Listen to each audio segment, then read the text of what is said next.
好，我们今天来录制一期新版本的苏联啊。首先，我们来看一下这个国策。我们今天要玩的是这个红线里面的这个斯大林线。现在这个红线除了斯大林和托斯基之外，又多了一个这个布哈林啊。经测试这个布哈林线是种地应该是种的最快，但是经过票选啊，我们这一期先打这个斯大林线啊，布哈林线就留着下一次做。然后这个斯大林线呢，就是一个漫长的大清洗，他把这个大清洗搞得跟这个美国的大萧条一样，每洗一会儿就得休息一段时间才能洗下一次，就非常拖节奏。然后这个等待的期间呢，我们可以花点时间去把这个军事线的科研槽开了，或者把这个工业线的科研槽开了。然后同时我们也可以去点这个解决内部问题。这个版本装甲师被大削了，所以我们其实可以点这个集体主义宣传，因为我们不是很缺这点经验。这个步兵内阁什么之类的，我们到时候可以靠这个任命一些新的将领，把一些新的将领刷成这个什么步兵大师去给我们上然后我们来看一下这个苏联的这个 buff 啊。苏联它这边开局有一个非常离谱的 buff， 叫苏联空军力量，也就是苏联没有空军是吧？它这个王牌机师生产概率减 50%， 不过这个也不影响，但是这个版本它好像把刷王牌的机制给改了。我测试了一下，如果我们开局就把这个刷王牌的这个 buff 点这两个国策给消掉的话，去西班牙也刷不出王牌来，而且我分成21队也刷不出来，我不知道为什么。反正就是机制改了，就算我把这个王牌生产几率全给它抵消了，它也是刷不出来的。所以我们就不考虑刷王牌了，不考虑刷王牌就代表我们是低支持度啊，低支持度我们就不考虑开总动员了，我们就开个战时经济玩玩就行了。我们这期是实况啊，不是攻略，不用特别当真，因为这个游戏刚出来它 bug 还很多，我们现在打的攻略都不算数的，所以我们就做实况。然后我们这一期的主要目的呢，就是测试一下这个新版本的摩托化部队，因为我说这个装甲部队不吃香了，那这个版本就试试摩托化吧。这个版本的这个摩托化很特别啊，我们可以看一下这个摩托车，它里面现在带突破了，它带10点突破。我们这个1级机械化它的突破才6点，它这个摩托车都有10点突破了，所以我们这个版本很清楚啊，我们开局的这个工业线必然是要产摩托车啊。我们直接把这个摩托车拉到这个占用一个这个橡胶的这个程度，然后这个飞机都不产。然后这个轻坦其实我们也用不着，我们也不用产，因为没有意义。就这样造一点，然后我们可以造一点防空炮，再造一点这个侦察用的装甲车，然后船全删了，我们不需要海军了。差不多这样，然后我们随便找一个国家买一个橡胶，其余的工厂全去产枪就行了。大概这样吧，然后我们是种田开吧，种田开的话，我们可能要民转军啊，但是我们这个目前是民用经济啊，所以我们军转民民用经济太亏了，所以我们开局是可以先选择修基建或者点修民用工厂，反正也没事躲，就修民用工厂，优先在这个基建高的地方修啊。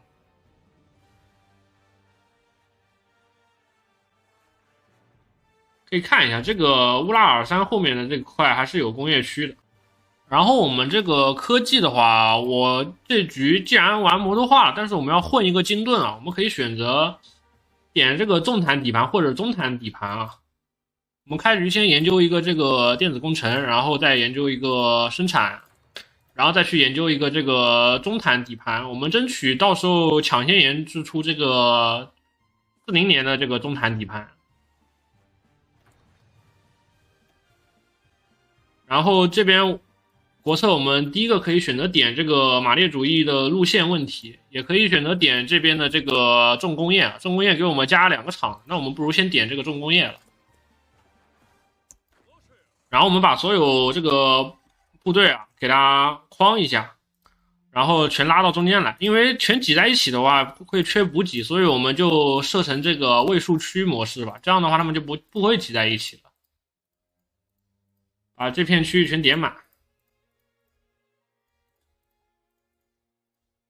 可以把这个守卫海岸线给取消掉，这样的话他们就不挤在一起了。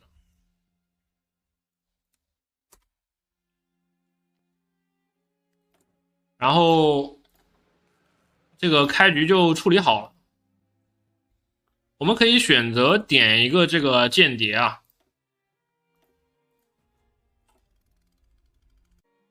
然后我们这个在部队走到之前，我们可以先把这个山地师给它挑出来，比如我们挑2个山地师出来。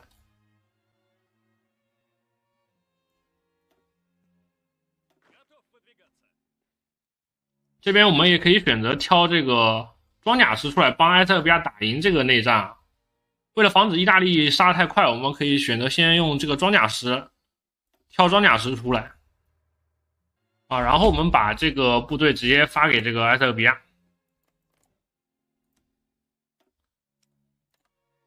然后家里面的部队可以稍微删掉一些啊，比如这些轻坦之类的。我们这样的话，我们就能把最多的装备提供给前线的部队。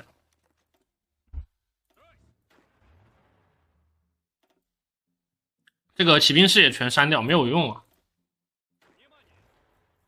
然后这个摩托化也删了，浪费我们的这个摩托补给了。然后其余的部队随便上个将啊，上个这个后勤比较高的将，然后再安排一个随便安排一个人就行。这样我们就可以把这个时间开成5速了。这样家里面基本是不会缺补给的，因为它都是按这个铁路沿线散开来。就算缺的话，我们也可以稍微改一下这个，改成这个摩托车之类的，但是会消耗一下我们的摩托车补给。啊，然后我们的这个志愿军到埃塞俄比亚了，我们直接给他安排这个朱可夫，再加一个这个瓦西里啊，直接过来，把这个意大利人赶紧赶下海。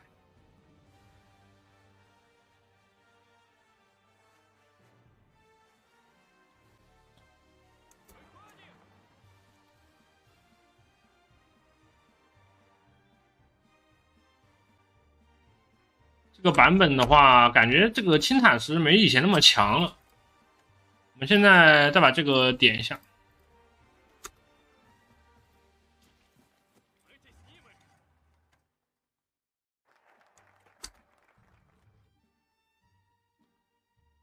竟然被这个侧翼的意大利给打溃了，我是没想到的。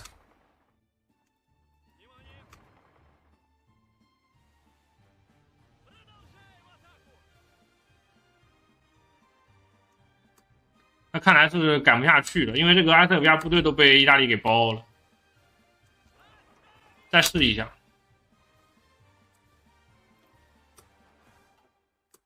这边我们下一个国策点这个马列主义的路线问题。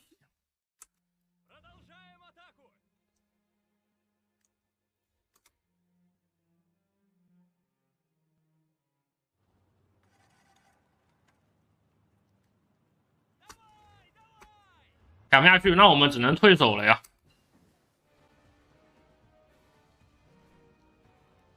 这是帮埃塞俄比亚守到最后一刻了，算是。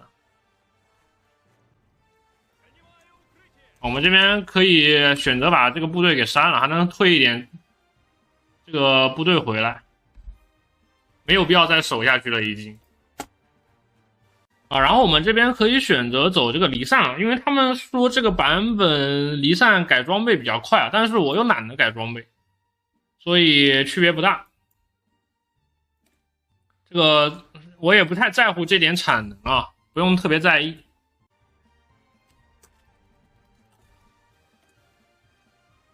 这边政治点还是先存着，我们待会儿要去给西班牙派这个军事顾问的。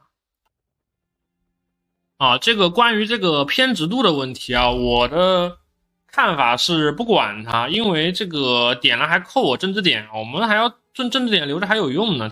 啊，这个大清洗本身就是一个苏联的内部吃鸡啊，只有强者能活下来啊，那些重置就直接被洗掉了。好，我们这个基础中型坦克底盘研究好了，我们可以去研究一下这个坦克的这个甲，它这个甲也是要研究的。现在，然后我们刚才那个 NKVD 的国策点完之后，我们 NKVD 也可以删了，这种没有用的编制放在这个部队里面纯浪费装备啊。然后其余的部队其实可以先训练起来了，我们把这个轻坦式都删了吧，没有用。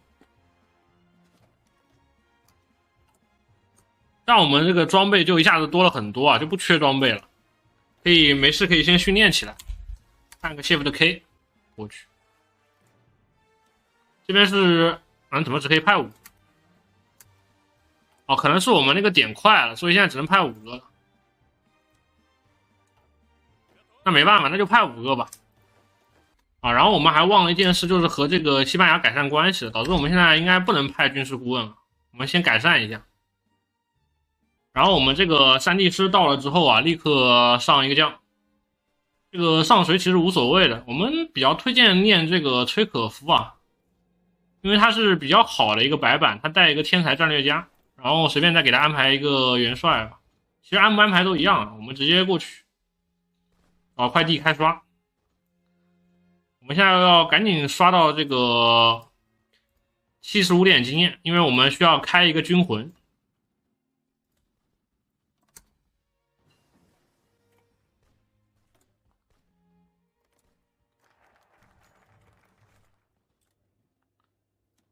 然后这边我们就可以派这个军事顾问了，派完军事顾问我们立刻停止改善关系。这样的话我们的这个战争支持度就超过 50% 了，我们就可以直接切这个战时经济了。切完战时经济之后，我们就不需要在这边摁造这个民工了，我们可以选择先军转民一下，把这个莫斯科之类的大城的这个民工先给它转换掉军工先转换掉，点一下这个，然后把这个都转换成民工。我们用不着那么多军工啊，点点就够了。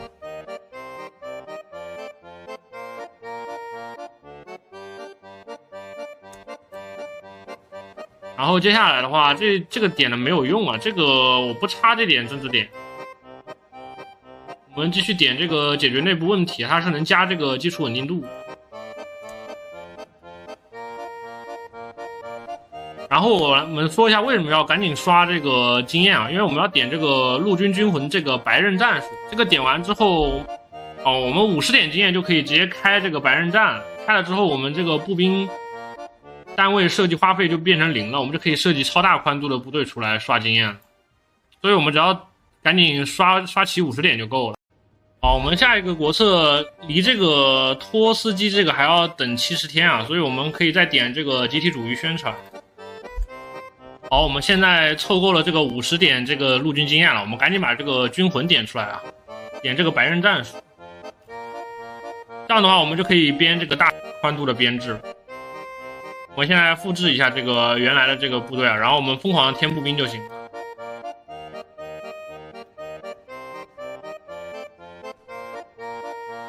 这个是不要钱的，我们直接0经验编这个部队。而且这个有个好处就是，如果我们换学说的话，它这个军魂还是有，而且会变成这个摩托化免费。我们这边直接给它改成44宽嘛，也不贪心啊。然后搞一个这个训练师的标志出来，然后停止进攻，把这个部队换一下。我们装备肯定是够用的。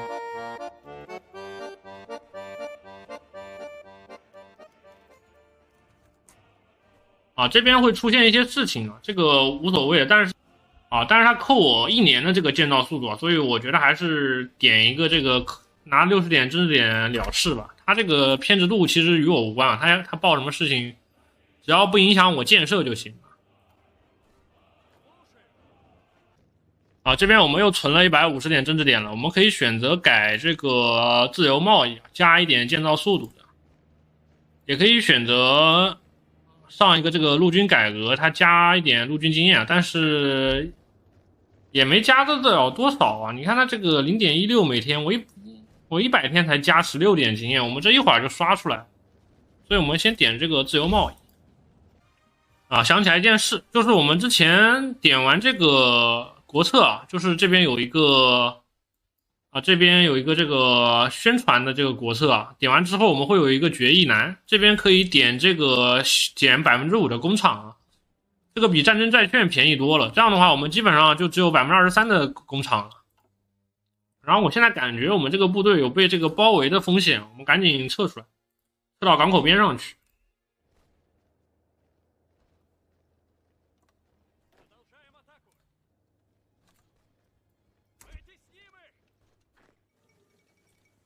现在这个西班牙内战得专心打了，而且我们没有刷这个飞机，所以这个西贡可能败得很快。这边这个事件我们可以选择走到末日啊，但是为了不影响大局，我们还是点这个吧，其实无所谓的。如果点这个，我们还能在中国再多刷一会儿经验。然后我们这个志愿军是吃不到补给的，不知道为什么，他这个每次过来都是显示被包围的状态，所以我们这根本没办法救这个西贡啊，我们就不救了。这边有个降我们这个陆军经验增长的，这个得用这个政治点点一下啊。然后目前我们多的政治点可以考虑点一个这个加陆军经验。然后我们这个下一个国策点这个扩大动员计划。这边继续建立国防工业人民委员会。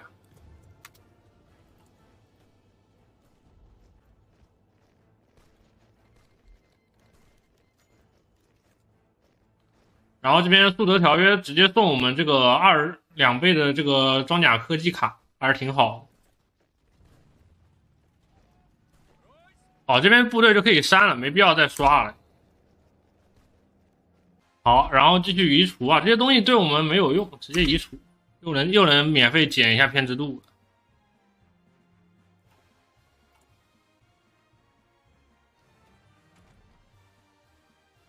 这边研究一下这个40型的底盘。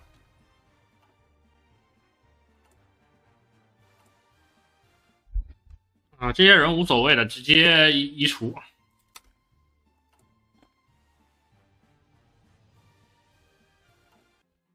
好，这下我们又能移除一批人了啊！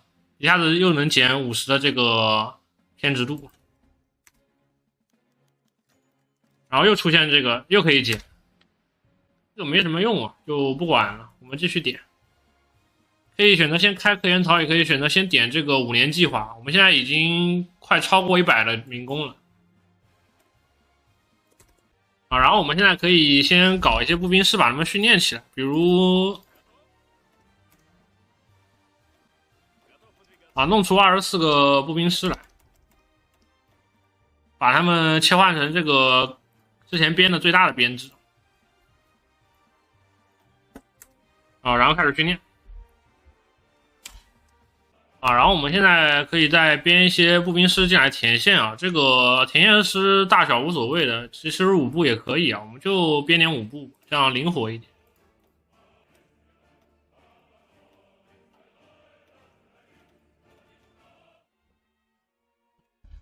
这边有人要洗这个罗克索夫斯基，那我们肯定是把他送走啊。这边我们政治点又够了，我们可以选择上一个这个诡谲的绅士，这样的话我们就可以多一个间谍位。我之前一直没点第3个间谍位，这个还差一点，因为他现在我们这个人手不足啊，被干掉的人太多了，有点人手不足了。好，我们现在终于能点这个右派与托派的政治联盟了，这个点完差不多就洗完了。好，这个应该是最后一批了，这个我们点完之后应该就消完了。我们看一下接下来点什么这个还要再等175天。那我们继续把这个5年计划点了，因为这边还有一个科研槽没开。好，我们看一下啊，这个如果不管这个大清洗会有多少人被嘎了啊？这边可以看，我们数一下啊，这个墙上贴了多少张照片啊？1、2、3、4、5、6、7、8、9、10、11、12、13、14、15啊，也就15张照片，不是很多啊。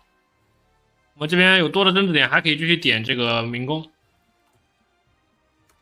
不过我们先存着，我们待会儿我还是继续上这个陆军这个将领吧，多加点经验啊。然后检查一下我们这个幸存者啊。可以看一下这个罗克索夫斯基他是没被吓到，然后再往下的话，我们还是看这个攻击力吧，人太多了啊。这个崔可夫也是没被吓到的，所以我们可以让这个罗克索夫斯基或者崔可夫出来当元帅啊，我们可以晋升一下。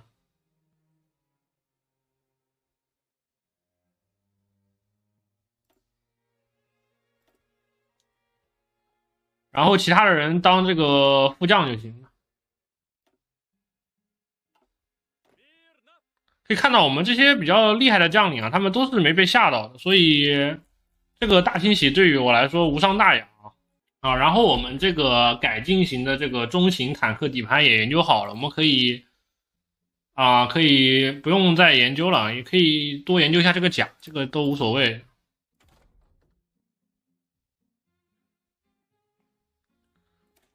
这边我们这个坦克呢，作用主要是为了给这个摩步师混这个精盾的，所以随便选一下就行。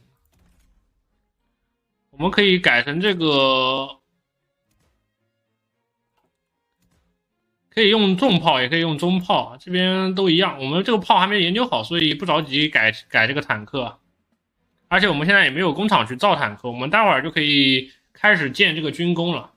不过时间还早，因为这局我是准备等这个德国主动宣我们再打的，而且我这局也没有主动去宣一些国家，我没有主动去侵略一些国家啊，不然的话我就可以点这个孤注一掷，然后再点战争的教训，把这个 debuff 给消了。但是我这局准备按史实线打，反正都是实况啊，所以就不那么在乎了啊。我这边突然发现这个。好像这边有一个更厉害的制造商啊，那我没必要用外国的专家，还是用国内的专家比较好。我们赶紧回心转意一下，选这个改善铁路网。好，我们这个点完就可以直接用这个国内的这个铁路公司啊，它会增加我们这个建铁路的这个速度啊。然后我们这个2级火炮研究好了，我们现在可以开始编一个这个坦克的这个壳子了。我们现在把这个中坦改进中坦底盘点出来。这个坦克它是应该是可以通用的，但是这个是近距离支援火炮25的对人员杀伤。然后我们这边可以用这个改进的这个中型榴弹炮，是35的对人员杀伤。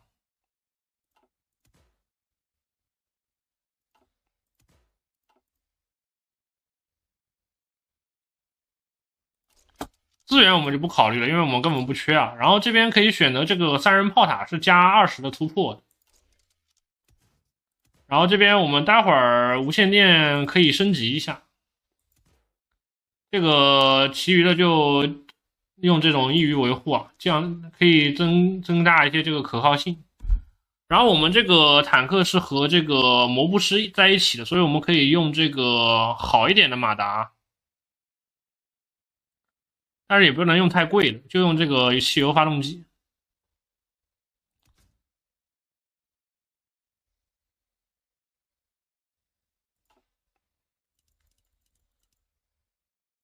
然后无脑叠甲就行了。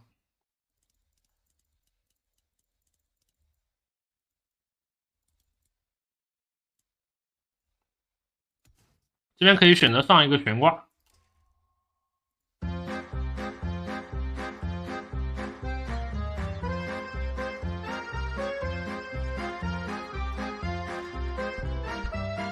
可能有人会质疑我这个坦克造的太贵了，但是我们这个坦克只是为了混金盾用的，所以贵不贵无所谓啊。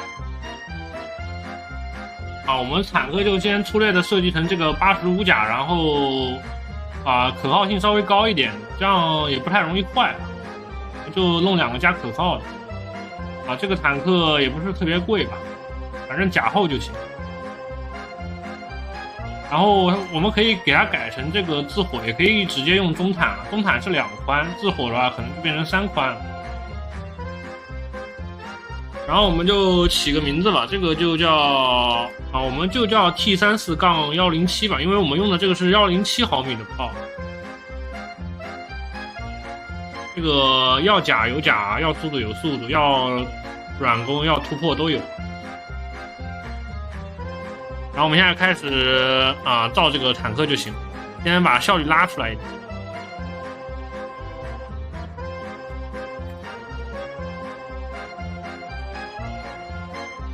然后我们就可以点这个斯大林的个人崇拜了，这个点完应该就全部都结束了。然后我们接下来就没什么主要要点的了，这个可以点加稳定度的，也可以点加战争支持度。这个新版本的运营我也没玩明白啊，我这个建到39年4月了，我还是才120的民工啊，但是我已经等不及了，所以我们现在直接开始拉这个军工啊。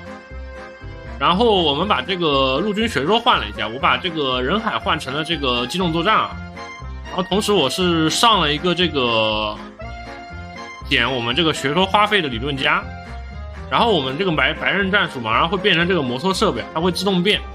我们不要我们自己点啊，但是我们现在它这个变成这个摩托设备还有1天的时间啊，它不是立刻变的，所以我们赶紧改个编制啊，把我们的这个步兵师给改一下。这是我们之前训练到满经验的这个，我们现在还是这个调整式的状态，因为没有给它换成我们要的这个高达编制。我们现在换一下，首先我们全换成摩步啊。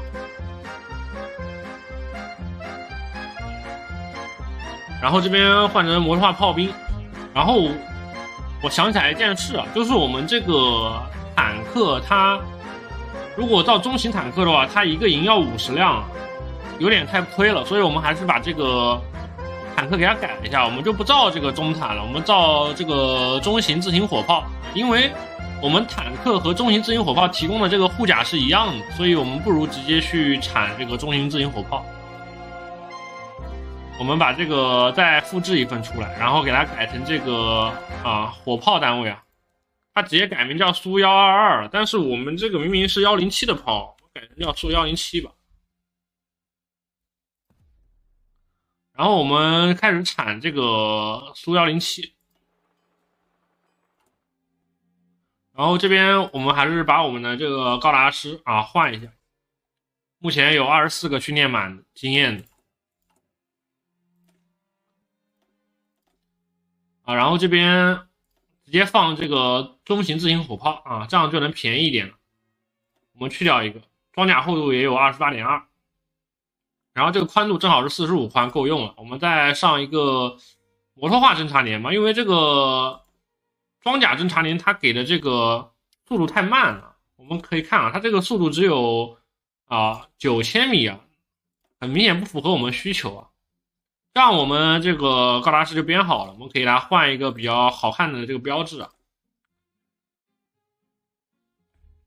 这边我们再复制一个编制出来，弄一个到时候刷这个骑兵将的编制我们把这个多余的都删掉。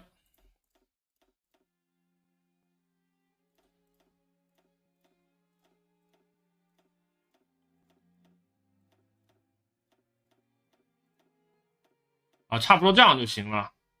这样我们弄一个5营然后有这个支援连的编制出来，大概要30的经验嘛，这个是用来刷将的。步兵师拉一些出来改一下，改成这个刷将的编制，就直接用这个山地式改吧。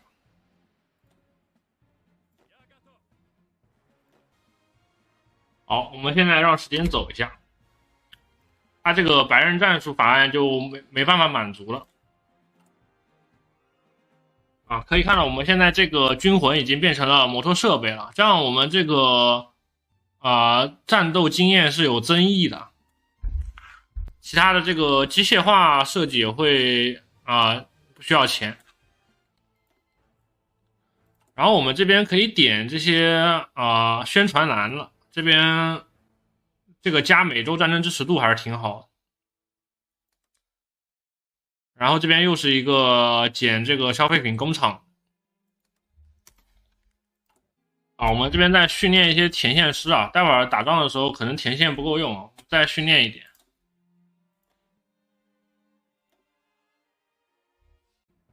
这边特工给我们偷了一个2年的卡，我们赶紧用上。这个从罗马尼亚偷的，直接升4级了。然后其余的我们现在可以研究这个火车啊，我们研究一个列车炮完了，就是降低火车建造花费的。好，这边有一个苏德互不侵犯协定啊。然后我们这边如果点国策往这个共产国际方面点的话，是有一个这个波罗的海安全保障啊。然后这边有一个索取波罗的海3国，或者有一个民族自决，这个我没尝试过啊，我这局就先不试了，我们直接签署协议，然后用这个宣称去吃地啊。好，我们拿了这个宣称之后，直接一个一个宣战啊，直接点这个割让领土，一个一个打。我们先把这个波罗的海3国吃了，他们这个工厂相当的多啊。我们看一下芬兰，芬兰也有20个工厂。然后我们现在也有这个罗马尼亚的这个宣称啊，然后待会儿等罗马尼亚点了这个任命亲轴心国的政府之后，我们就可以再去宣他了。这样的话，他就没有这个法国的保障了啊。然后把我们要用来刷降的部队先拉过来，然后把周围的这个火车的这个铁轨给它修一修啊，防止这个补给运不过来啊。我们其实也没什么必要，就在这儿修一下。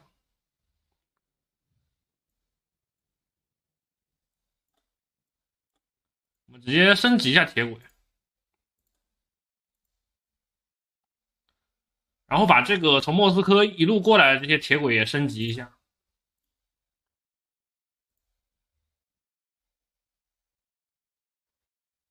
这边把这个优先级往上拉一点。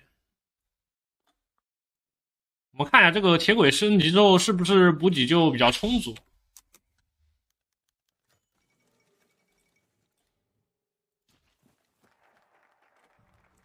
这边继续开这个科研槽。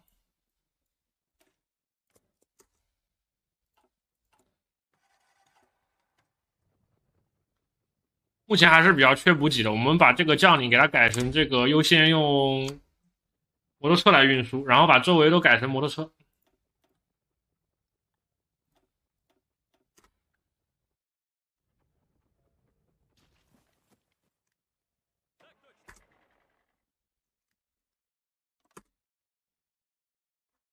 这边我们可以上一个这个高尔基汽车厂啊，它这个加50%的自行火炮研究速度啊，就非常离谱啊。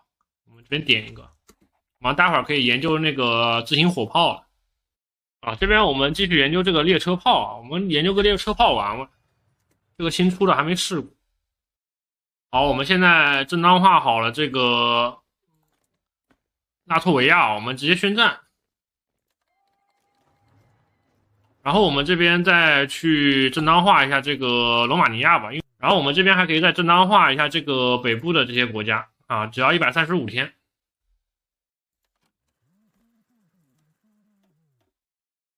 这个就要很久了，所以我们就先停一停。我看了一眼，它这个潜豪是真的高，我们还很难刷出这个4倍伤害，我们必须得把它先往后打退一个。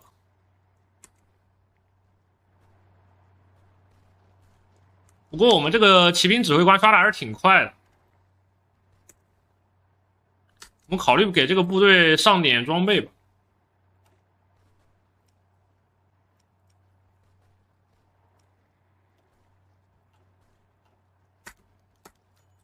这个德国人遵守条约，直接把这个波兰右边给我们。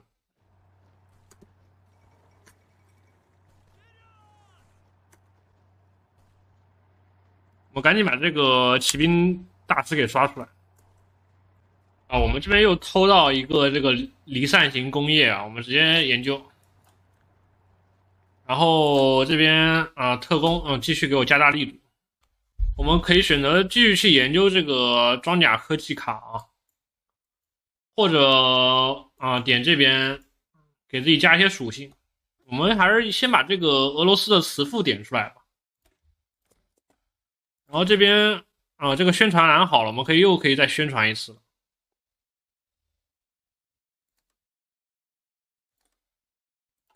我们这边还是用4倍刷降的办法，但是这局 AI 它部队属性有点过于好了，所以我们这个效率没那么高啊。我们必须要达到它的4倍伤害才行。这个 AI 的伤害都挺高的，非常难刷。但是我们还是尽量争取把骑兵指挥官给刷出来。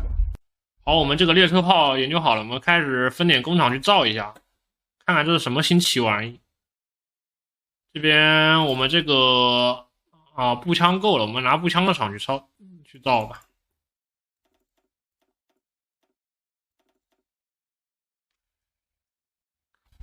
它这个显示是莫斯科，然后这个名字我看不懂啊，这个就随他去了。我们这个自行火箭炮研究好了，我们可以先弄几个厂产着，就没必要那么多厂去产支援了。好，我们现在在这边找了块地啊，就不停的用这个协助进攻刷它就行，它自己会走过来挨打，这样我们就能稳定的刷这个4倍了，总算找到一块比较好的地了。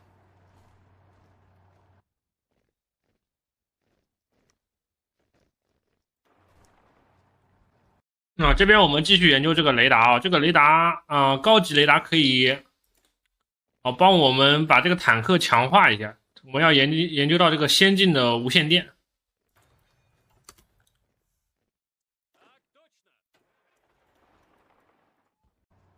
好，经过我们在这个地上面孜孜不倦的刷降啊，总算把这个骑兵大师、骑兵指挥官要给刷出来了。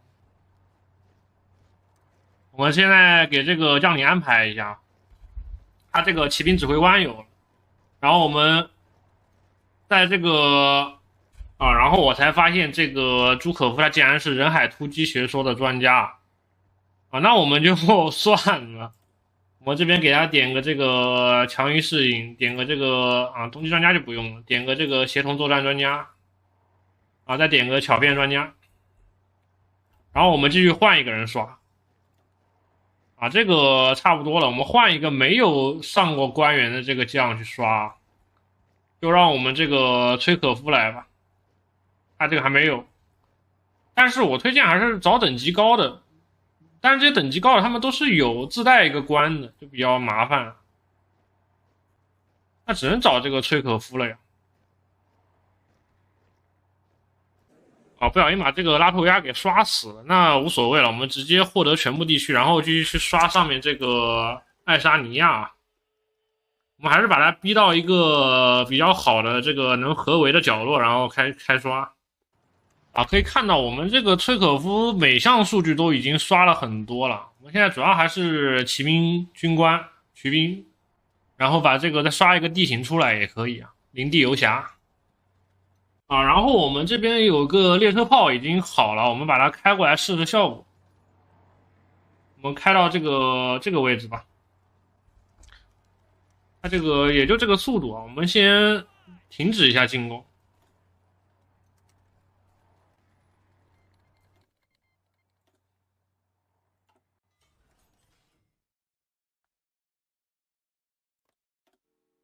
它这个是自带一个圈的。